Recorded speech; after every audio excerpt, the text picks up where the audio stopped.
how to eat with a fork and a knife.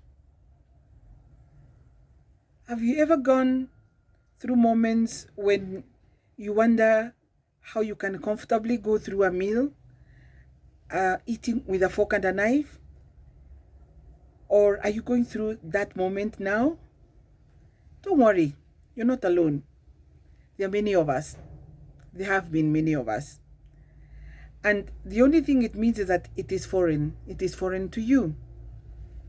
Just like there are others who wonder how one can go through a whole meal using their hands or using chopsticks. And then you get into this setting where, like I say, you find yourself with a whole array of forks and knives, all sorts of plates, and you're wondering, how does one comfortably go through this? How do you handle it? Yeah. How do I hold these gadgets? Yeah. Are they held like weapons of war or some torture instruments of sorts? Do I hold it like a pen? Do I hold it like a machete? What do I do? How do I comfortably go through this?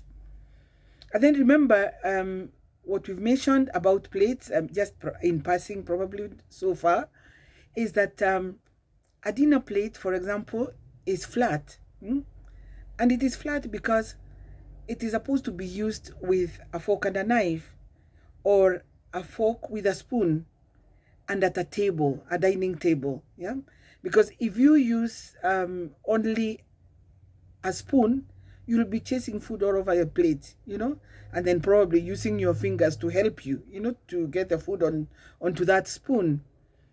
And like I said, it is just giving ourselves time to learn. And once you master that, once you know how to handle the knife and the fork, the rest will be history, as they say. Yeah. And for that, let's get a little practical and see how to do that.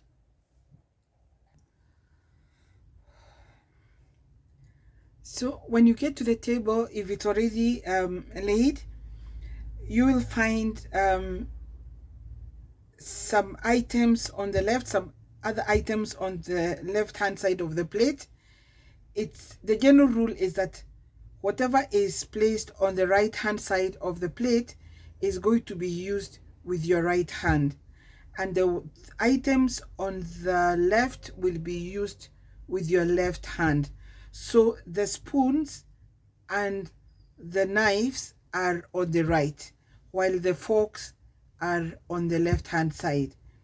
And as we'll see in another video, is that the glasses, for example, will be on your right hand side. So what's a general way of starting this, so that you can get comfortable and you can have a firm grip of what you're using? So the rule is like, if you're starting, take the knife like you're grabbing it, then turn it like this, and then place your index finger there. Once you do that, you get a very firm grip of that knife. And then the same with the fork. Just grab it, as it were, turn it, because you're going to eat with it like upside down most of the time. Place your finger, your index finger there, to get a firm grip of it. Once you have that, you realize that they are very firmly held and you have a very firm grip of them. And then what you do is that you will poke whatever, it depends on what you're eating, you will poke whatever can be poked, for example, a piece of meat or a potato, with your fork, and then bring it to the mouth. If it's a piece of meat or something that needs to be cut into bite sizes, you use the fork to hold it, press it, it's firmly held, and then you use the knife to cut that bite size. You don't cut into small pieces and then start picking them. Yeah, you cut while you hold whatever it is that you're holding with your fork, family with the fork, and then you bring it to the mouth. Yeah, in fact, they say that joke that you bring the food to the mouth, you don't bring the mouth to the food. That's why they say you don't slouch, at table. And then what if there are some food items that cannot be poked? For example, rice. What do?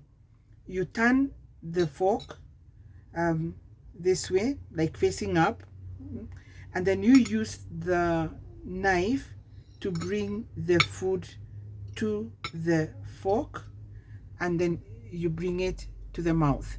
Yeah. And then once you master that, by the way, once you get a firm grip of these two like this, you will never go wrong. The rest will be history, as they say. Yeah. And like I said, don't feel shy about it.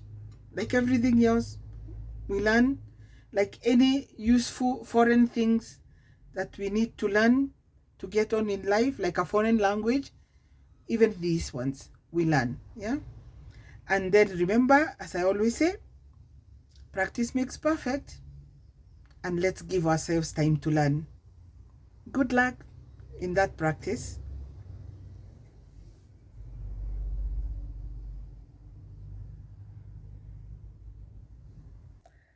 So for those of us who need a little practice, let's get on with it. And remember, practice makes perfect. So let's get on with it and let's keep learning. See you in the next one. Bye.